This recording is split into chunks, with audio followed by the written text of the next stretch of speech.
Okay, so the last major life experience um, during Laurie's adolescence that I want to talk about is the exploration of her sexual identity. So while her sexual identity definitely plays a large role in her life during this time, I think just the nature of the relationships that she formed speaks volumes as to where she stood with other important relationships in her life. I think as I move through this, you'll kind of see how she really was searching for security, searching for someone to validate her that and these are all things that she was not experiencing at home, that she wasn't getting from the relationships that should be providing her this valuable um, these valuable feelings. So when Laurie was a junior in high school, she joined the choir and she began spending a lot of time with her choir teacher, who was a woman and who was gay, but was not open or was not open with her at that time.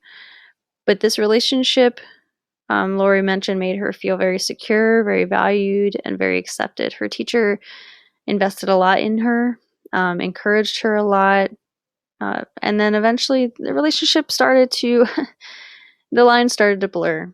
Um, she would her teacher would give her notes in class or pick her up or give her a ride home from school, or they would go on these choir trips together in different parts of the northeastern area. And so the line between teacher or mentor and friend or something more really started to become blurred and eventually progressed into a sexual relationship. And this sexual relationship was something that Laurie kept a secret from her friends and her family all throughout high school. But Laurie felt very validated in this relationship. She felt like she belonged. She felt like she had finally found someone who understood her, who loved her, who accepted her. And then this relationship had a huge impact on her, just in herself, her security, in her self-worth, in her own identity. So this provided her all the things that she was not experiencing at home. And then on top of that, her parents saw this relationship and knew that there was something not quite right and tried to intervene. And during that time, Laurie asserted herself and actually left home for a while to go live with her teacher for a little while during this time because she felt more loved and more accepted by her teacher than she did at home. So this continued on throughout high school, and then Laurie went to college, and only then did her relationship with her teacher end. But she continued to explore her sexuality. She continued to seek out relationships with women. And really, at that point, she felt like she was no longer under the household of her parents, that she could just really act how she wanted to. She could act on her own. She could be herself.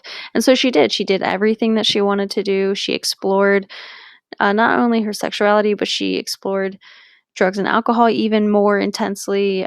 She, partied to the point where they didn't invite her back the next year because she just stopped going to class. So it was that kind of wild freshman year. But during that time, she was really exploring herself and figuring out who she was. So to tie this to research, there was a study done by Adams, Brzezinski, and Keating that found within the university context, in identity processes and identity status directly relate to psychosocial maturity in the first year students. So basically, you're in this place, it's a perfect little bubble where you're surrounded by peers, educators, and positive influences. And you feel like it's a safe space for you to work out your identity, to work out that exploration without fear of judgment. So, and that's exactly what she did. So.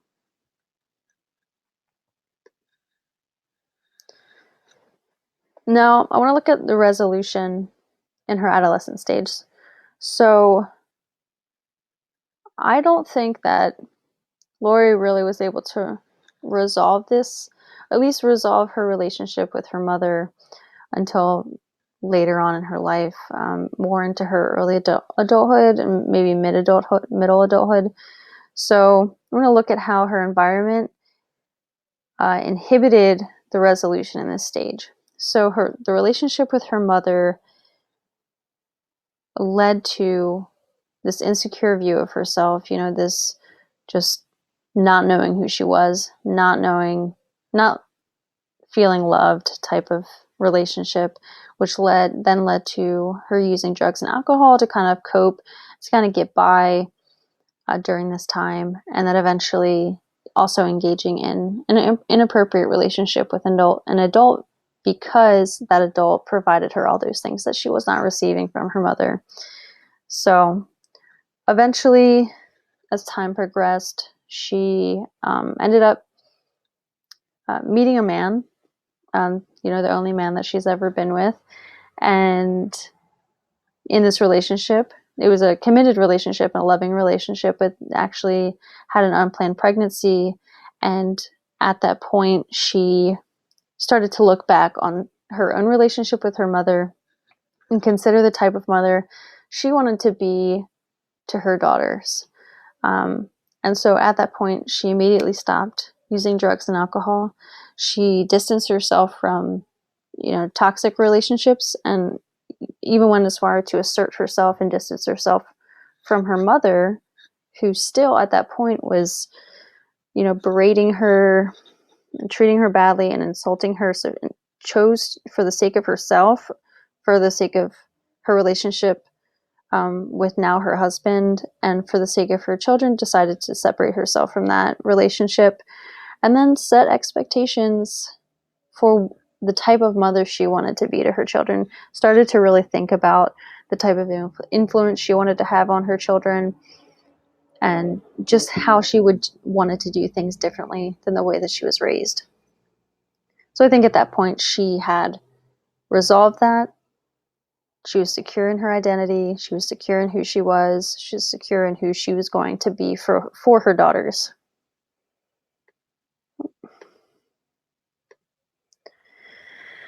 So also look at some biopsychosocial factors that may have played into her development. Two main factors I want to look at are the psychological factors and social factors in her life. So psychologically, after talking to Lori, I truly do believe that her mother may have been dealing with some mental health issues that may have which may have driven, this fractious relationship between the two of them. There were, in her mother, from what Lori has told me, her mother had some manic episodes and had some very depressive episodes, and so I think there was a lot going on there that may have not really been, that she would have not have known as an adolescent, that there's something wrong with my mother's mental state. So, and then her mental health issues continued into later down the road, even after Lori had her 3 daughters and they were, well into their own adolescence, her mother finally started to deal with these issues. And then social factors. During her adolescence, her father was an educator, and he was traveling, I believe through a grant. He was traveling all over the United States, so he was very rarely home, which meant her mother was the only parent at home a lot of times. And so Lori, because of that, Lori had to take on some additional responsibilities in caring for her 2 younger siblings who were actually quite younger than her. And so that added extra pressure in the household. And then when she wouldn't come home, or when she would come home late, it added, an extra pressure from her mother, and even more anger kind of arose during that time. And then also she was often compared to her older brother, who was very different than her. Her older brother Matt was a rule follower. You know, he did things the right way, and he was consistently, you know, excelled at school, was really well liked. Not that Lori was very well liked and very popular in school, but, you know, her and Matt were very different, and she was often compared to her brother, which was hard for her to deal with. And I think because of that, she wanted to assert herself even more as just a different person. You know, this is, I am not him, this is who I am. So we're going to look at just one last theory, additional theory, and that's going to be Piaget's theory of cognitive development. So this adolescent stage in her life would have been the formal operation stage, which is 11 to 16 years old. At that stage, children develop the ability to use logic and to systematically work through a problem to come to a solution. So she's also at this time challenging her worldview that she may have developed or gathered from her parents, and now at this point she's challenging them. She's kind of testing the waters and seeing, you know, what works for her and not so much what had worked for her parents before. So she's testing and adopting new beliefs about herself and the world around her, and she's using skills and ideas gained in this stage to bring her into adulthood. So she's engaging in these new relationships, and she's, you know, testing herself with drugs and alcohol, and she's using these things to kind of build her worldview and bring her into adulthood. And of course, with every theory, there are limitations. So just with Erikson's limitations was that they don't always coincide with societal norms or account for differences in minority groups. So there may have been a lot that Erikson had theorized that don't technically fit into everyone's experience. Everyone has an individual experience, and not everybody goes through these stages exactly the same way. Not all people go through stages in those clear age brackets. And like Lori, I think that she was continuing developing her identity well into her early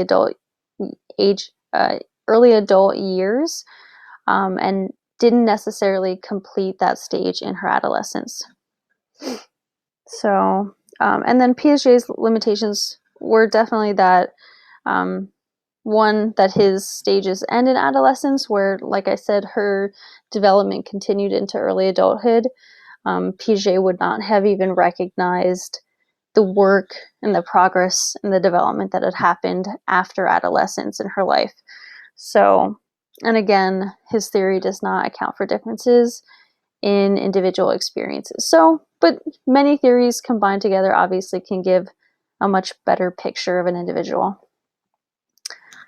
And just for your reference, these are the references I've used, but that is pretty much it. I thank you guys for listening, and I hope that you enjoyed it. All right, thanks.